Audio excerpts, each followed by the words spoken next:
For invitation to speak. I'm delighted to be sharing a platform with Donal at long last. It's been a long time coming, and to be on the same programme with people like Dave Convery and Brian Hanley and other friends and comrades. My contribution is going to be relatively brief compared to Donal, and it's not quite as fully thought out, so bear with me, but I'll give it a lash. The roots of anti-fascist activity in Ireland can be traced back to the various struggles and traditions which intersected over the course of the 1920s and 30s, coming together in defence of the Spanish Republic in the period 1936 to 39. For Frank Ryan and the large section of volunteers with an anti-treaty background, the Spanish Civil War represented a rerun of the Irish Civil War, a continuation of the struggle against imperialism and the propertied classes that had subverted the Irish Revolution.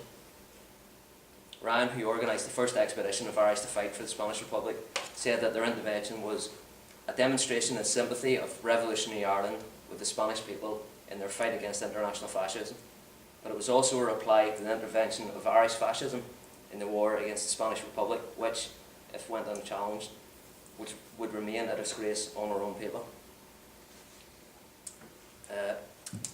And anyone who has attended Brian Hanley's talk will have heard some of this already, and if they attend Dave Convery's talk tomorrow night, they'll hear some more of it too. They'll hear how the living legacy of the Irish Civil War, the ongoing conflict between those who are on the opposing sides of the treaty, inspired direct participation in the Spanish Civil War as well as direct action against the blue shirts on the streets of Dublin and elsewhere across Ireland. It's important to briefly remind ourselves why the reported number of IRA volunteers for the International Brigades is so low, but yet the Spanish Republican cause is so heavily associated with Irish Socialist Republicanism. Firstly, in response to the Red Scare of the early 1930s, and Donald's alluded to some of this, the 1933 Army Convention passed a resolution prohibiting membership of political parties, meaning that some of those with openly socialist politics will have to resign from the organisation. Many of those who resigned over the following year would be involved with the Republican Congress initiative in 1934 and commit to the fight against Franco. Secondly, in 1936, the IRA placed a ban on its members going to Spain. Indeed, Jim Straney's name appears on a memorial in Short Strand in Belfast, a memorial that was unveiled by Gerry Adams in 1995, despite his receiving a court-martial for enlisting in the International Brigades. So while there's a high number of volunteers with left Republican backgrounds, it's despite the actions of the IRA leadership at the time that contemporary Irish Republicans lay claim to the legacy of anti-fascism during the Spanish Civil War. For Irish communists, which is the main focus of my research, the Spanish Civil War took on huge significance in terms of their efforts to build democracy and socialism at home and internationally. Under the direction of Sean Murray, a War of Independence veteran from County Antrim, the Communist Party of Ireland's support for the Spanish Republic was in line with the policy of the Comintern and the Soviet Union, and consistent with what was called a stages conception of the revolution or the struggle. In other words, first win the war and consolidate democracy, then we can talk about social revolution. But while this provided the framework, the inspiration and the practical means and the logistical network for CPI members to volunteer, their efforts during the Spanish Civil War were underpinned to a greater extent by their experiences as working class activists in the Republican labour movement. Spain, therefore, became part of an ongoing struggle to defeat the all too familiar enemies of the big farming class, the commercial class, Catholic Church and the conservative press, and of course to build a better society in the two states of Ireland. Democracy in this context took on a wider meaning, one that encompassed struggle for social and economic change as well as fundamental civil and political liberties. The communists were among those groups in society to experience the full force of reaction in both states. In the south, they came up against the Red Scare tactics of the joint state church assault, in which Owen O'Duffy played a central role during his tenure as Garda Commissioner. In the 6 counties, the main focus of this discussion, the Unionist regime used the cover of special powers legislation to clamp down on labour unrest at a time when depressed economic conditions and events such as the October 1932 outdoor relief strike seemed to offer some potential for building a united working class in Belfast. Communists, along with Republicans, were the main targets of this clampdown, with demonstrations banned, British Labour activists such as Tom Mann and Harry Pollock deported, and CPI members harassed and imprisoned for their political activities. Having made it onto the platform at ILP Hall in Belfast to address the banned commemoration of the outdoor release strike in October 1933, Sean Murray was served with an exclusion order that prohibited him from entering the territory of Northern Ireland up until 1941. I think he's only one of 2 or 3 people that was excluded from the territory during that period. When the National Council for Civil Liberties, NCCL, reported on its investigation into the use of special powers legislation in 1936, it used Murray's imprisonment and exclusion as a case study demonstration of the state's arbitrary use of such powers. The NCCL described the legislation as contrary to the fundamental principles of democratic government and confirmed that Labour activists were being singled out for harassment by the Ministry of Home Affairs and the RUC. The 1936 report read, "It is striking that the Northern Irish government has freely employed special powers in dealing with incidents arising from the natural revulsion of the working class against their depressed conditions. Not only have important incidents such as the October 1932 strike seen the use of special powers in their full force and measure, but there is abundant evidence of the daily use of such powers against individuals active in the working class movement, particularly on its left. Domiciliary visits, searches, interrogations, detentions and exclusion orders appear in this way to be freely employed."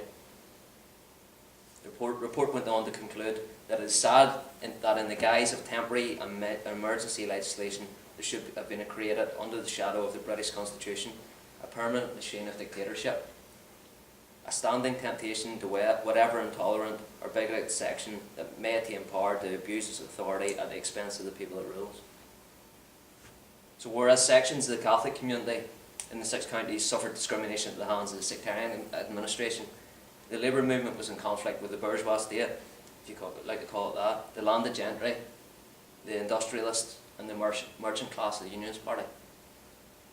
And CPI's experience, the Communist Party's experience of special powers and other forms of state repression meant that it was quick to understand the significance of civil and political liberties being denied in Northern Ireland. Murray, who would go on to formalise in writing Irish communism's engagement with the civil rights movement in the 1960s, Ireland's path to socialism, understood more than many communist thinkers what was at stake with the rise of fascism across Europe. He had advocated United Front tactics as early as 1934, and on the 10th of August 1936, the day Eoin O'Duffy announced the formation of an Irish brigade to assist Franco, responded with an appeal for Irish workers to rally to the cause of the Spanish Republic. And in doing so, he anticipated the formation of the international brigades later that year. In making this appeal, he invoked the radical democratic traditions of Irish republicanism, referencing Tone, Mitchell, Connolly and Pearse, and drew parallels between the forces behind the Spanish coup and those who were in conflict with the Labour and Republican movements in Ireland. This ability to relate the Spanish question to the Irish one reflected Murray's experience as an IRA volunteer during the revolutionary period and the anti-treaty politics that continued to inform his thinking. Democracy was, in this sense, bound inextricably to Irish independence and the dismantling of the treaty settlement. Crucially, though, it was also built on his more recent experience of special powers legislation and his development analysis of the intersection of labour and class with the assertion of basic democratic demands in the 6 counties. Murray's imprisonment and exclusion from Northern Ireland acted as the catalyst for CPI campaigns that would form part of an intergenerational struggle for civil rights. By the outbreak of the Spanish Civil War, the CPI was 3 years in the campaign for the repeal of the Special Powers Act. The Public Safety Act is equivalent in the South, the Trades Disputes Act, and for the release of all political prisoners, Republicans included. These demands found expression in communist publications, in the anti-sectarian message and anti-fascist activities of the Republican Congress, and in direct action undertaken by United Front bodies such as the Labour League Against Fascism and the Irish Labour Defence League. The Labour Defence League had been established by communists and left Republicans in 1929 following an attack on Scottish communist William Gallagher, who Donald's already referred to. Prescribed by the Free State Government in 1931, Belfast communists had proposed its reorganisation to protect the dependents of those imprisoned during the October outdoor relief strike, October 1932 outdoor relief strike, and it was due in part due to Murray's efforts in the negotiation with the Comintern that the Labour Defence League re-emerged in 1933 to defend what it called class war and Republican prisoners, and to highlight the full extent of state repression in both parts of the island.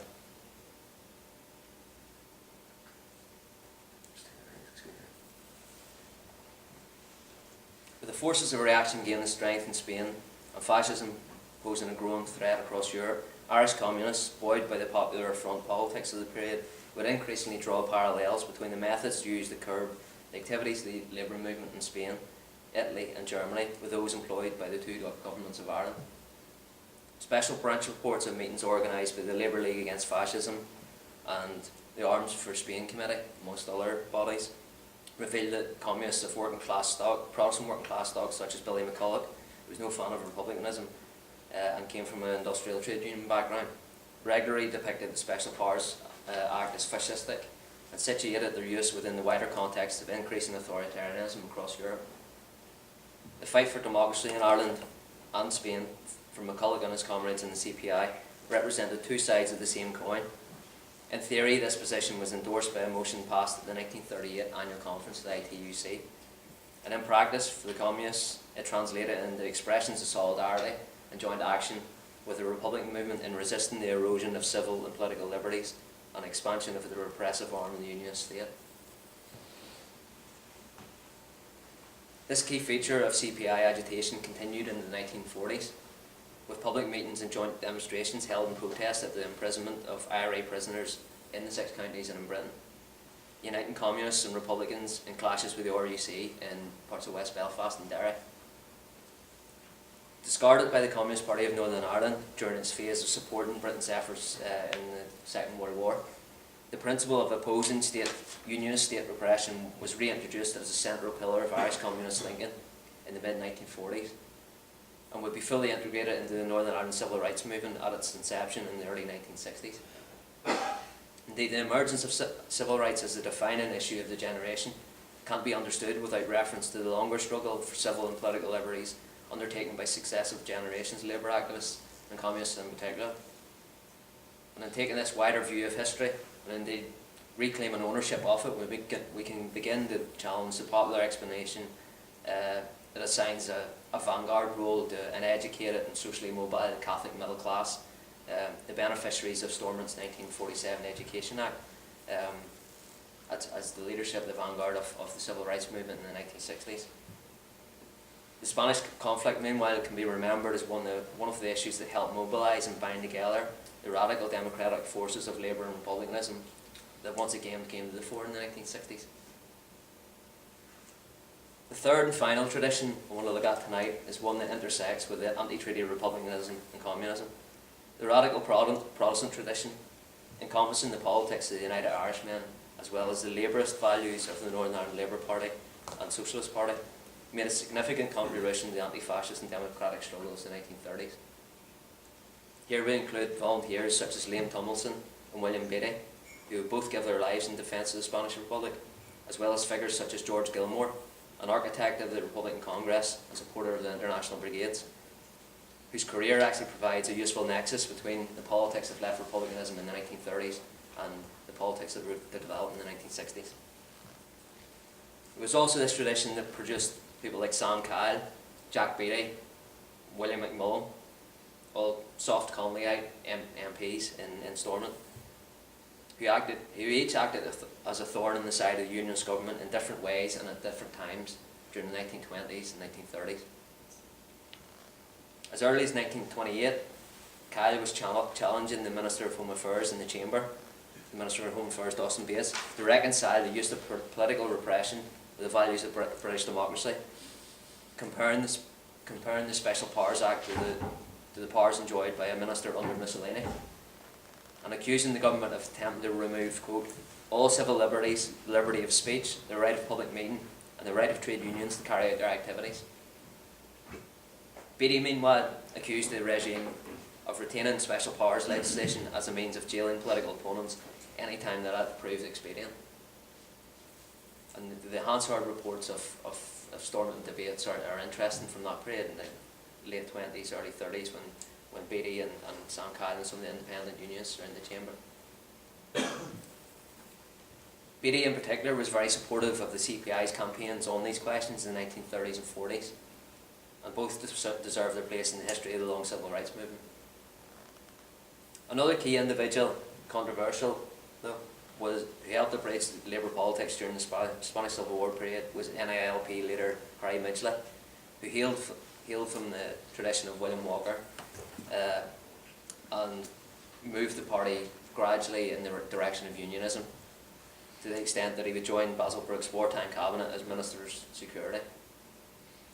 Whereas the Irish Labour Party leader William Norton had made a vain attempt to equate communism with fascism, Midgley understood what was at stake in Spain. In Spain was the survival and consolidation of democracy.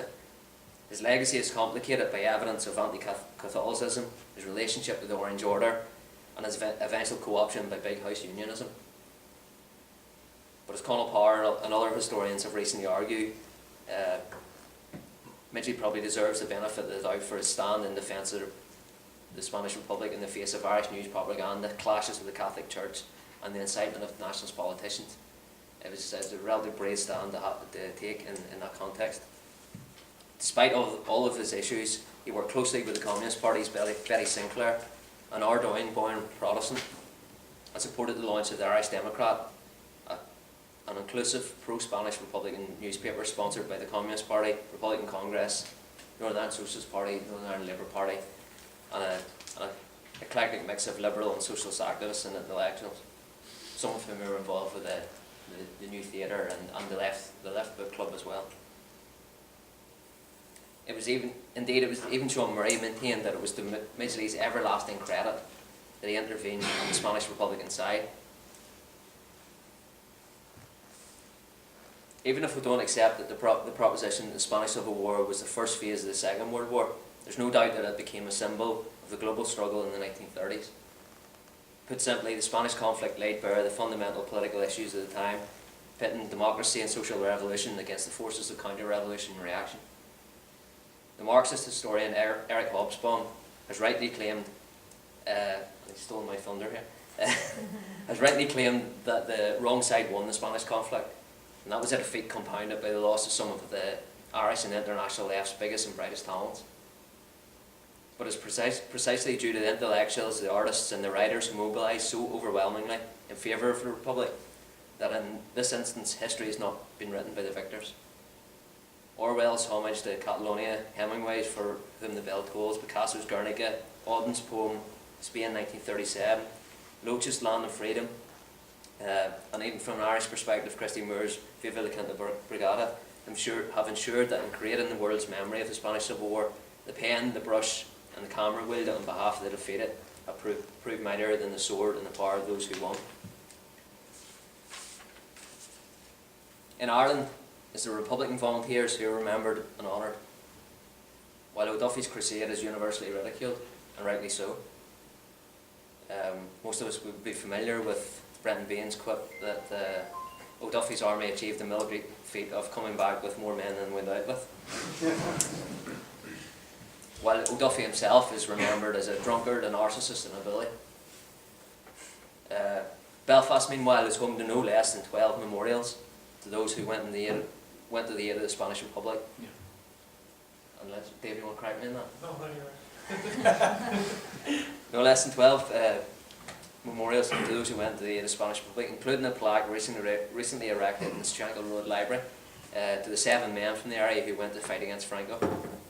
For their families and sections of that community, they were the few who went to fight against fascism before the many did during the 1939 to 45 conflict.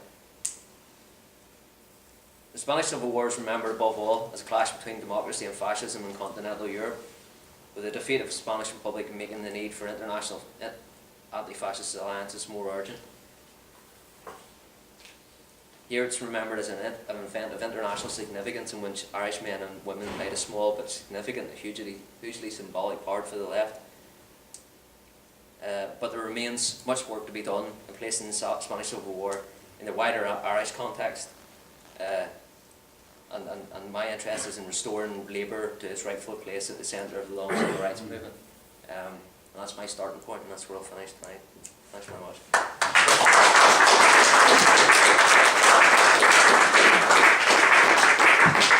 I think that was a powerful presentation, making a whole range of connections, which I think maybe we should start to look at, and complements what Donald presented. Like the first presentation, I'm going to ask first for people to ask for clarification of anything they want to hear more about, additional information on anything he said, or if there's a controversial point that people want to make, do it now, and then we'll open it up to a broader discussion. So does anybody wants to initially respond to Sean's paper? Go ahead. Speaking of initially there, Just speak up a bit so the back. there's no excuse for his swing to the right. There is claims that it was a fit of pick that from abuse from nationalist politicians that he swung that way. Is there any clear evidence of that? I think he did react to that, certainly, and he reacted in a childish fashion. Graham Walker has done some work on, he's written a biography of Harry Midgley, and there's evidence of him reacting to the goading of the Irish nationalist politicians in Irish news. As you say, it doesn't excuse what he would later become. But his pronouncements on Spain were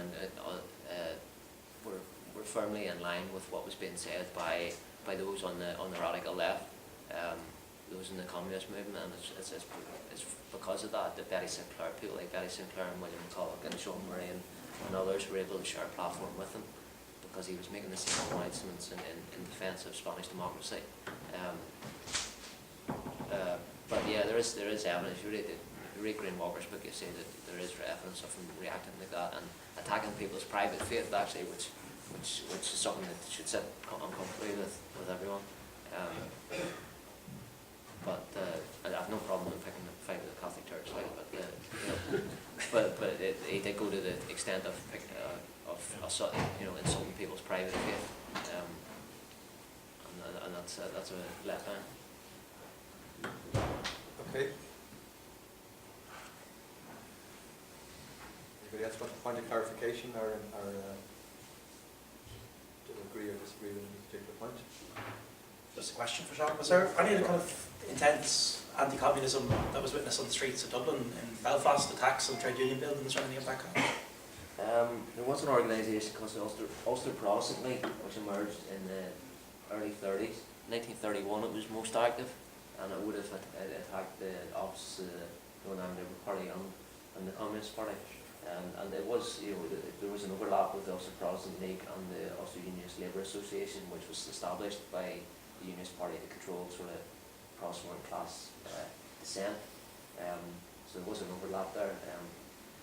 In the 1940s, there were organisations like Maria Ducci and operating in West Belfast, and of course the Irish news wouldn't have been very favourable towards the communist movement, but in reality there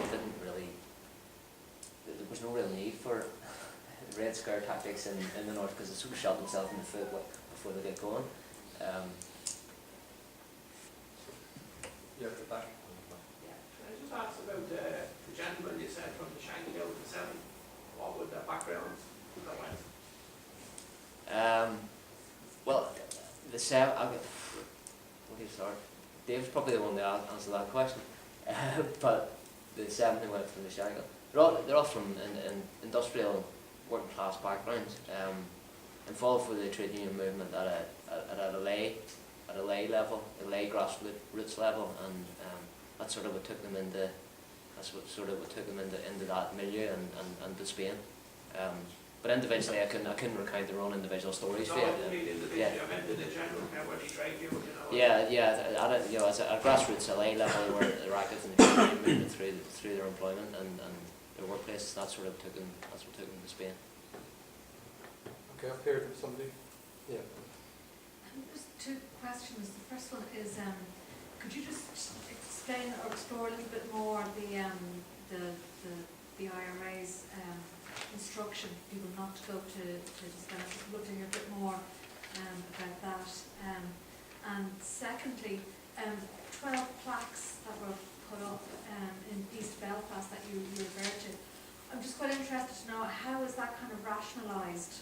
Like, so there was obviously public ceremonies for them and that, or maybe there weren't.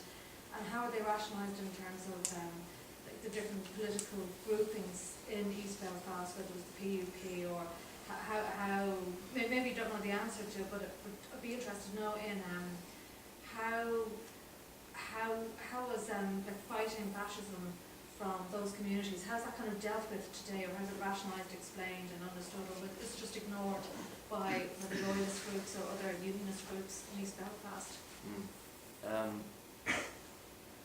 To answer the first question, the IRA, by 1936, a lot of the left Republicans had left the IRA, and in the context of the Red Scare, made it easy for the leadership to place a ban on its members going to Spain. But my reading of it is it was done democratically. It was done at an army convention, but it was still done, nonetheless. But the departure of O'Donnell and Ryan and Gilmore and Michael Price and others made that decision easier for them,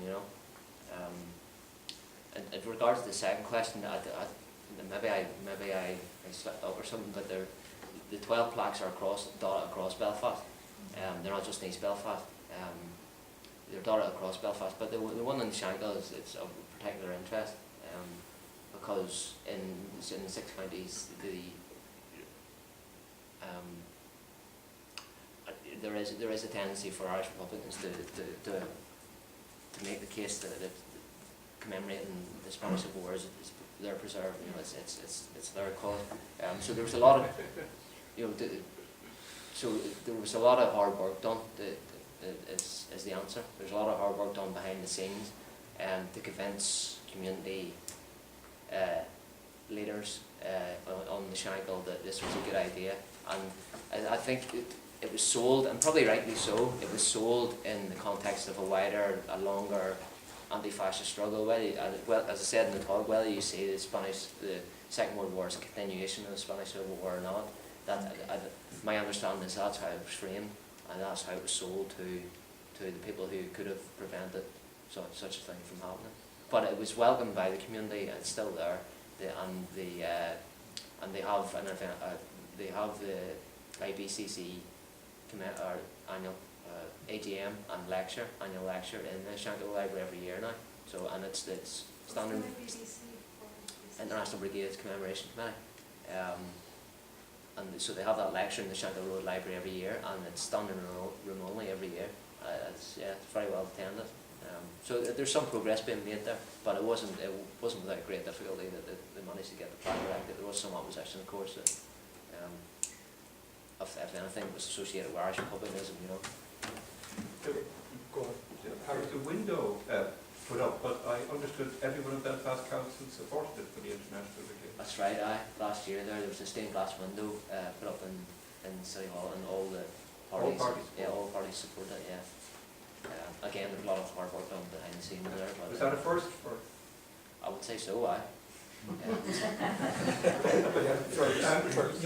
When you mentioned at the time, there was a period when, the communists were attacking the Northern Ireland state for its repression and all the rest of it. And then, I presume you mean when the Soviet Union was invaded, the policy changed, and it's the United Fronts Against Fascism, and the shop stewards in the shipyard and the charts and all the rest of it ensure there's no industrial unrest, and they keep the weapons turning out on us. Wasn't that the point at which Belfast communism enjoyed its greatest popularity? Yeah, it was. There were 1,000 members in Belfast during the Second World War. 1940, I think there's a special branch report that refers to it, 1941, that they'd seen an influx of members. And you read that how you will. The most convincing explanation for what I like to say is that it was because the party moved in the 6 counties. The party in in the 26 counties, the party dissolved in 1941. But in 6 counties, it did move in the direction of unionism to the extent that it was entirely uncritical of the Stormont government. It was recruiting heavily in Belfast industry and in Protestant working class areas in particular, and that's where it got its membership from. The problem was that once that sort of boost, once that period ended, and the Second World War ended, and they came to a point where they had to respond to wider political developments. Partition was back on the agenda, and other political issues were back on the agenda.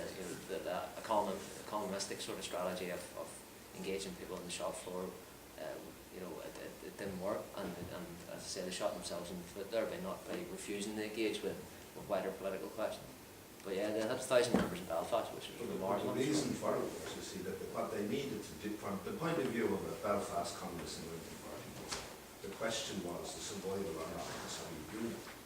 So if their main preoccupation was to defend the only existing socialist state in the world, they weren't obviously going to fall out with their local politicians.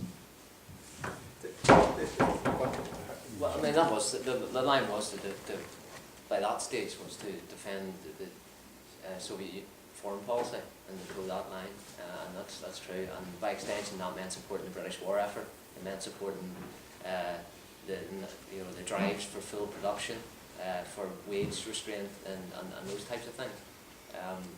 That is true. And then on top of that because